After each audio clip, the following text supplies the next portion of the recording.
साथियों नमस्कार। आपका स्वागत है हमारे YouTube चैनल ग्रीन ऑर्गो फार्म में।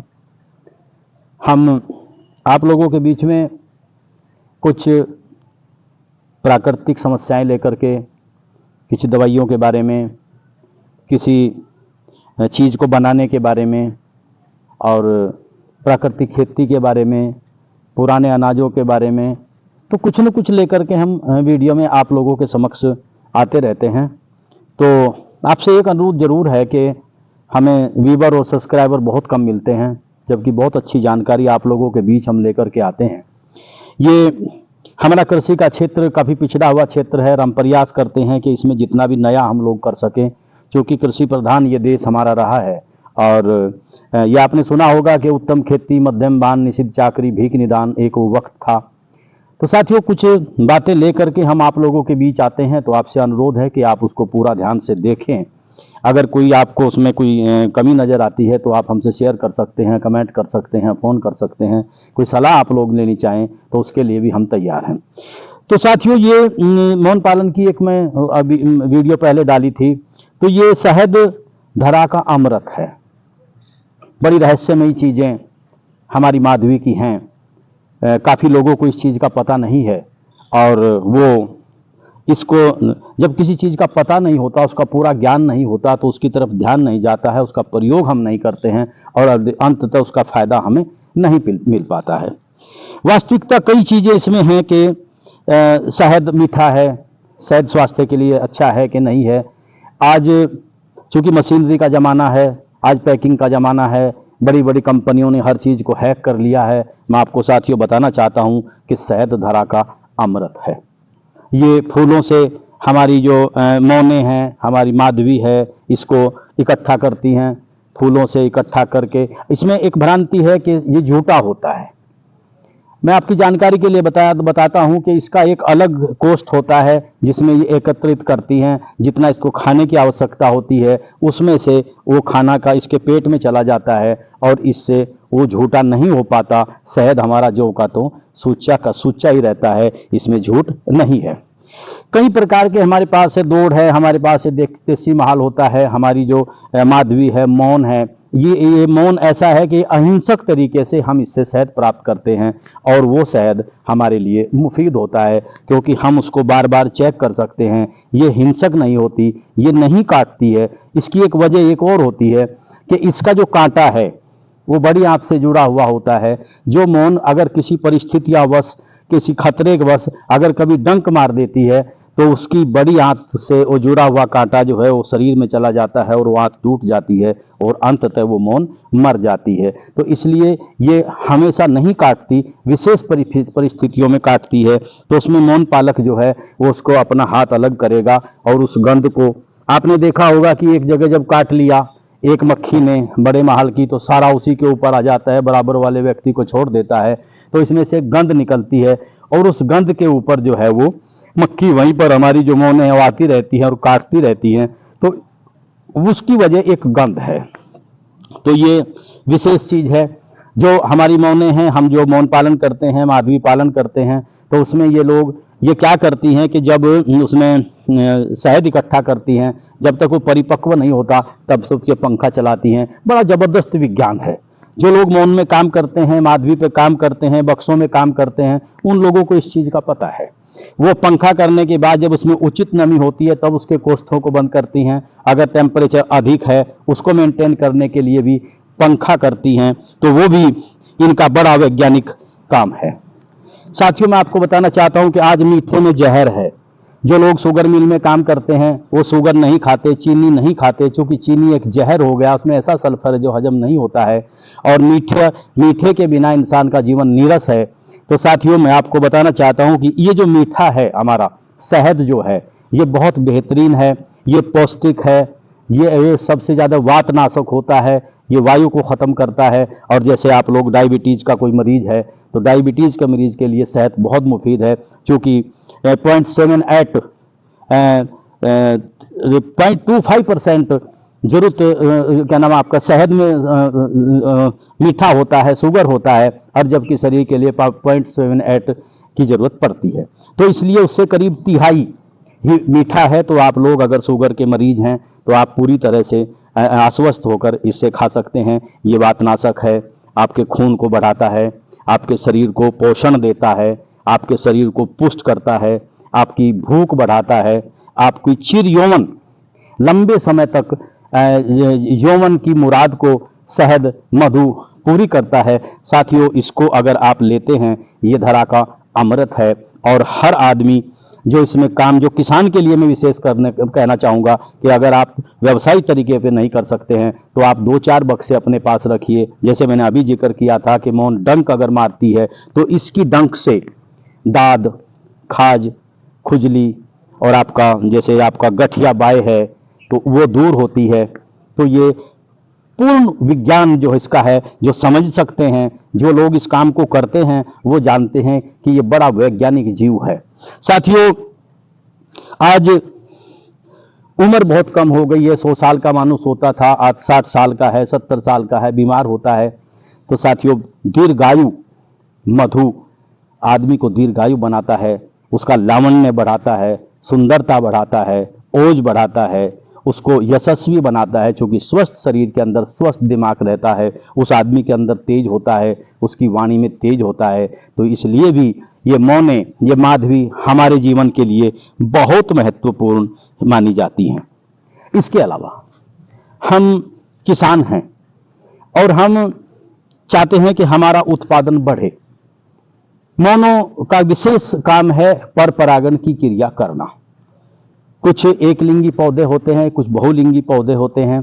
तो उसमें कुछ फलदार हमारे पौधे होते हैं। तो उसमें जब मौन एक पौधे पर बैठेगी, फिर दूसरे पौधे पर जाएगी, तो इससे पर परागण की क्रिया होगी। कोई नुकसान उसको पौधे को नहीं होगा, आप लोगों का उत्पादन भी बढ़ेगा और साहब आपकी मौन भी पलेगी। तो साथियों, ये पर परागण की क्रिया होती है। जैसे लीची के किसान हैं और वो हमारी मौनों को लेकर के, बक्सों को लेकर के जाते हैं, तो उल्टा वो मौन पालक को प्रति बक्से के हिसाब से उसका किराया भी देते हैं। तो साथियों, अगर आप लोग अपनी खेत में मौनों को आप पालेंगे तो एक वैज्ञानिक काम आप लोग कर देते हैं। आपको मधु भी मिलेगा, साथ में आपको पर परागण के लिए आपकी सरसों है, आपका तोरिया है, आपका सूरजमुखी है, आपका लीची है, काफी कुछ चीज है जो मौनचर हैं जिनके ऊपर ये लगते हैं। तो ये पर परागण की क्रिया से हमारा उत्पादन काफी बढ़ता है। तो साथियों, ये कुछ चीजें हैं जिनको लेकर के हम आप लोगों के बीच में आते हैं, इसकी जानकारी देते हैं। एक बात और होती है, मैं आपको बताऊं कि जो शहद हम लोग निकालते हैं तो मोम के अंदर होता है, और मोम का जैसे रसगुल्ला होता है, रसगुल्ले की तरह जो आदमी उसको सीधा खाता है, सीधा चूसता है, उसको छूत की बीमारियां नहीं होती। साथ में यह आपकी भूख भी बढ़ाता है, आपके शरीर को पुष्ट करता है। यानी कि ये कहिए कि हम जो गर्म देशों के लोग हैं, हम ज़्यादातर वात की बीमारियों के शिकार होते हैं और ये पूर्णतया वातनाशक है। आपके वेदों में भी मधु का जिक्र आया है, शहद का जिक्र आया है, लेकिन साथियों, हमने इस शहद को दूषित कर दिया है। कंपनियों ने, बड़ी बड़ी कंपनियां वो इनको हैक करके बैठी हैं, लेकिन वास्तविकता में जो सही शहद है, जैसे हमारा दूध है, दूध पौष्टिक है, जीवनदाता है, ऐसे ही हमारा शहद जीवनदाता है। लेकिन वो शहद आपका अपना नेचुरल होना चाहिए। हमारे ऊपर, हमारे बच्चों के ऊपर, हमारे समाज के ऊपर, हमारी जनसंख्या के ऊपर, हमारी जनरेशन के ऊपर चारों तरफ से केमिकल का हमला हो रहा है।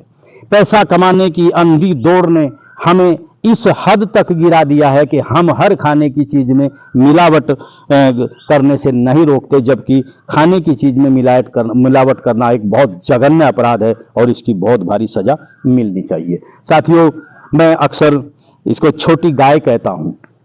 माधवी, मौन, मक्खी शब्द घृणित है। मैं अपनी पिछली वीडियो में बताया था कि मक्खी शब्द इससे तालमेल नहीं खाती है। साथियों, अगर आप इसको पालेंगे, इसके जो अन्य उत्पाद, इससे और क्या क्या बनाए जा सकते हैं, मैं अपनी अगली वीडियो लेकर के आप लोगों के बीच में आऊंगा। उसमें आप लोगों से बताऊंगा कि इसमें हमारी जरूरत के काफी सामान इससे बन सकते हैं। आपका मोम है, जो आप मार्केट से मोम लेकर के आते हैं, वो मोम हल्का होता है, यानी कि वो डुप्लीकेट मोम है, मिलावट वाला मोम है, और जो असली मोम हमें मिलता है वो हमारी मौनों से मिलता है।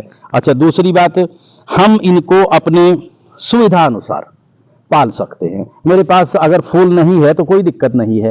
एक जो हमारी सुनहरी मौन है, जिसको इटैनियल मौन हम कहते हैं, माधवी जो कहते हैं, ये 3 किलोमीटर राउंड फिगर में, अगर मेरे पास नहीं है, दूसरे किसी खेत में सरसों लगी हुई है, तोरिया लगा हुआ है, सूरजमुखी लगी हुई है, कहीं लीची का बाग है या दूसरी कोई चीज है, तो ये 3 किलोमीटर तक चारों तरफ जाती है और वहां से जो पराग है, नेक्टर है, उसको इकट्ठा करके ये मौने उसको लेकर के आती हैं और उसको शुद्ध रूप में, जो चीनी की बात हम लोग करते हैं, चीनी देते हैं, कई लोग कहते हैं चीनी का शहद है, चीनी उस वक्त में दी जाती है जब मौनचर नहीं होता, जब मौनों को खाने के लिए कुछ नहीं मिलता, तो हम लोग कृत्रिम रूप से उनको फीडिंग देते हैं, कृत्रिम रूप से उनको खाने के लिए देते हैं ताकि उनका जीविकोपार्जन हो सके। साथियों, मौने कभी चीनी के शहद को स्टोर नहीं करती। एक बात और आपको बताऊं, बड़ा जबरदस्त विज्ञान है, जिन लोगों ने इसमें काम किया है उन लोगों ने पता है कि ये भोजन के साथ साथ में, जैसे ही नवंबर से भोजन शुरू होगा, तोरिया सरसों की फसल शुरू होगी, तो ये मौन अपना गर्भ बढ़ा देती है और ये ऐसा एकमात्र जीव है प्रकृति के अंदर जो अपने वजन के बराबर तक अंडा दे सकता है प्रतिदिन, और ये अपने भोजन के हिसाब से उसको घटा सकता है, उसको बढ़ा सकता है। ये मौन के ऊपर डिपेंड है। इतनी बड़ी क्षमता मौन के ऊपर, मौन में ही इतनी बड़ी क्षमता होती है। साथियों, एक बहुत बड़ा विज्ञान इसमें छुपा हुआ है। अगर आप मौन में काम करेंगे तो आप कभी कामचोर नहीं होंगे, क्योंकि कामचोर की इसमें कोई व्यवस्था नहीं है। इनका जो एक साम्राज्य है, उस साम्राज्य में इनके काम करने वाले के लिए ही उचित सम्मान है, नहीं तो उसको बक्से से बाहर निकाल दिया जाता है। इसमें विशेषकर 3 ही प्रजातियां, 3 ही वर्ग होते हैं। एक नर होता है, एक इसमें कर्मठ होते हैं और एक आपकी माँ मौन होती है। पूरे बक्से को एक माँ मौन ही कंट्रोल करती है, और जब इनका वंश वृद्धि का वक्त आता है तो ये दूसरी माँ मौन बन जाती है और कुछ वंश उसके साथ चला जाता है। तो साथियों, आज इस चीज की जरूरत थी। हम पोषण कहाँ से लें? क्या आर्टिफिशियल दवाइयाँ खाएं, आर्टिफिशियल गोलियां खाएं? कहाँ से लें? दूध हमारा दूषित हो गया है, चारों तरफ से केमिकल का हमला है। तो ये जो हमारे पास खजाना था, नेचुरलिटी का खजाना था, उस नेचुरलिटी के खजाने को आज जानने की जरूरत है, आज सोचने की जरूरत है। आज ये वैज्ञानिक युग में एक बक्सा बना दिया, इससे पहले बक्सा नहीं था।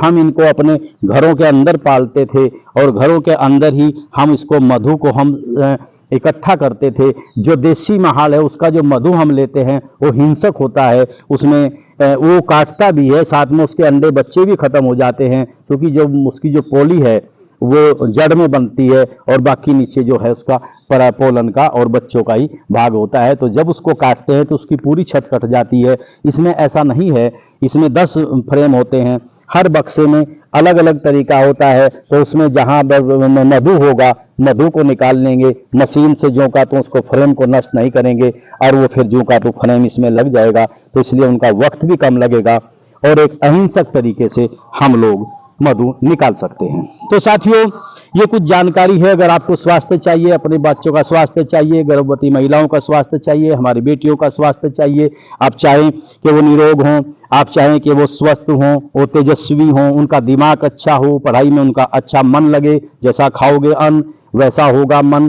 तो अगर आपको अपना विकास चाहिए, परिवार का विकास चाहिए, समाज का विकास चाहिए, देश का विकास चाहिए, तो भैया कुछ पाने के लिए कुछ न कुछ तो खोना पड़ेगा। तो बहुत कुछ इसमें बाकी रह गया है। अब इससे कौन कौन से उत्पाद बनाए जा सकते हैं, किस किस चीज़ों में ये काम कर सकता है, अगली वीडियो में लेकर के आप लोगों के बीच में फिर आऊँगा। फिलहाल इतना ही। आप लोगों का बहुत बहुत धन्यवाद। लेकिन आपसे यही है, रिक्वेस्ट है कि कितना ही देखते हैं आप।